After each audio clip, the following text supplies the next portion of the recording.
up, you guys, and welcome back to the channel. So today we're going to be reacting to the Jinn series, Different Types of Jinn by Merciful Servants. If you guys want to see the original video, I'll put the link to it down in the description below. Please make sure to go to their channel and subscribe. Let's go.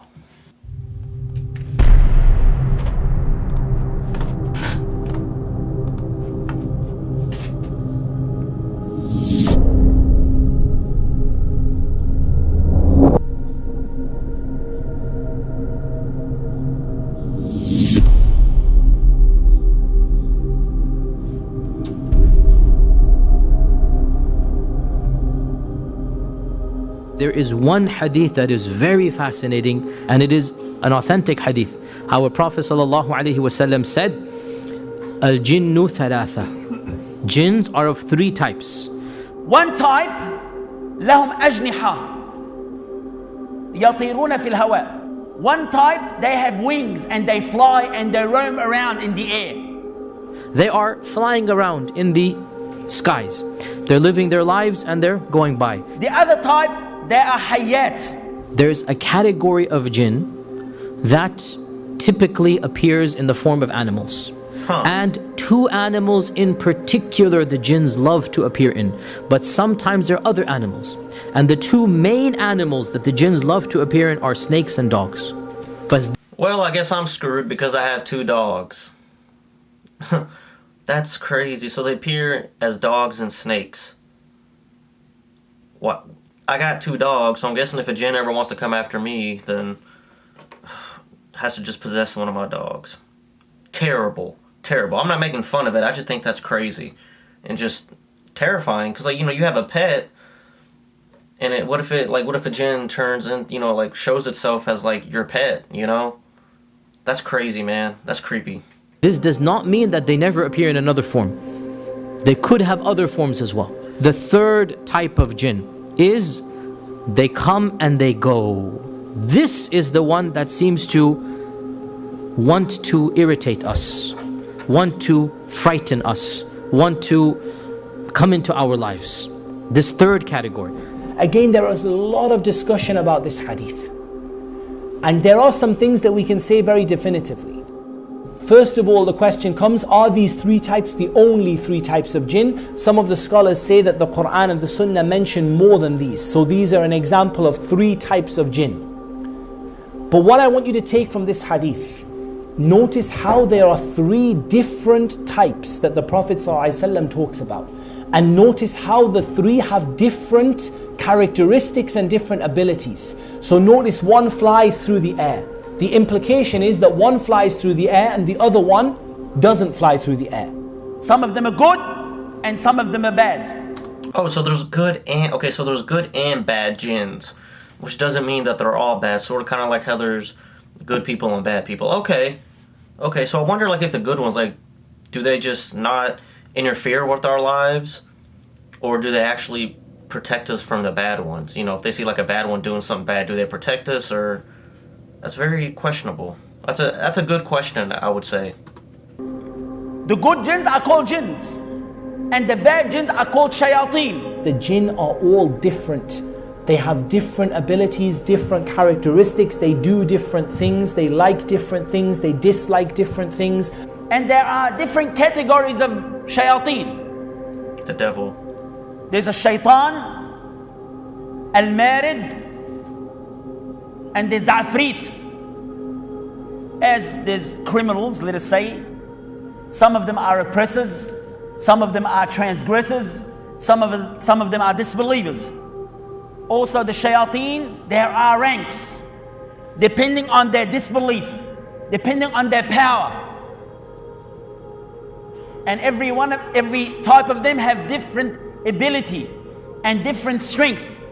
Just like you, my dear brothers and sisters. Some of you can lift 20 kilos and some of you can lift 200 kilos. Some of you are intelligent and some of you are not as intelligent. So the jinns are like this. And Abu Dawood narrated from Jabir ibn Abdullah that the Prophet ﷺ said, if you hear the barking of a dog or the braying of a donkey, then seek refuge with Allah, for they see that which you do not see. So the Prophet ﷺ indicated that both donkeys and dogs are able to see the jinn in certain circumstances. Allah knows best. There are certain jinns that are there just for evil.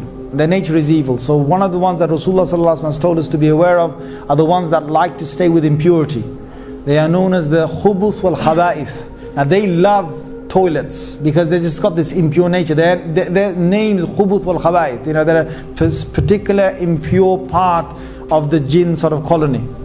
And Rasulullah ﷺ has told us that when you go to the toilet, you just have to seek protection before you go in the toilet. So those jinns, if they're there, they won't have any. So you gotta like pray before you go use the bathroom essentially? Because like they're gonna try to take you over or something? Wow. Huh. Effect. There's others that like to stay with human beings because they are impure or they are stay in an unclean manner. Now only impure jinns will stay with impure people if they are of that kind. And they will just stay with them. Sometimes they won't affect them. There's one particular shaitan that will give doubts. So when people make wudu, some people get doubt. Did I wash this? No, let me wash it again. So they wash it again.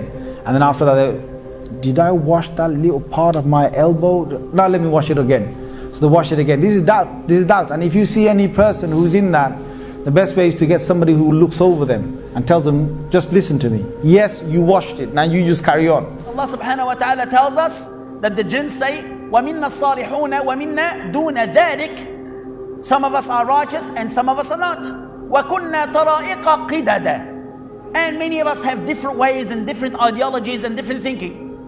Some of them, the jinns, are Muslims. Some of them are disbelievers. Some of them are Jews, Christians, Buddhists, atheists, monks, everything. The same as human beings. Many people mistakenly think that all of the shayateen are chained up in Ramadan. This is not true. Only the marada of the shayateen. And the marada of the shayateen are the obstinate or the ones that are especially going to harm you. Are they a separate category like the ifrit? Or are they simply the shayateen that are more harmful than other shayateen? Allah knows best. Because the ifrit seems to be like a different species of the jinn or a different clan of the jinn. And Allah knows best. The disbelievers from amongst the jinn, they have a very ugly appearance. They don't have a very nice appearance. And we don't know a full appearance of them. I've met many patients who describe the jinn to me. I've met many people who have seen the jinn in various different forms. But I'm going to only quote you what Allah Azza wa Jal tells us about the jinn in their appearance or about the evil beings from amongst the jinn. Allah Azza wa Jal tells us about the tree that grows from the base of the hellfire. The tree of Az-Zaqul. The tree which is ta'amun athim, which is a very painful and an evil tree. And Allah describes the fruit of the tree of the hellfire and says it looks like the heads of devils. So if you imagine this horrible tree, this horrible poisonous evil tree, and you imagine that it looks like the heads of the shaitan, you can imagine that these shayateen are not particularly nice in appearance.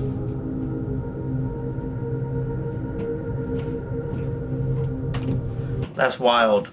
I didn't know that there were like different types though. I thought it was just like they were all evil. None of them were good. So apparently some are good and some are evil. That's pretty interesting. But anyways, if you guys want me to react to any more jinn stuff from this channel, please comment down below and let me know. Send the link to the video and I will. Please make sure that y'all go and subscribe to this channel. Merciful Servant. Please go and subscribe. Check out their videos. They make some pretty cool content. But anyways, hope you guys have a great day. And as always, peace out.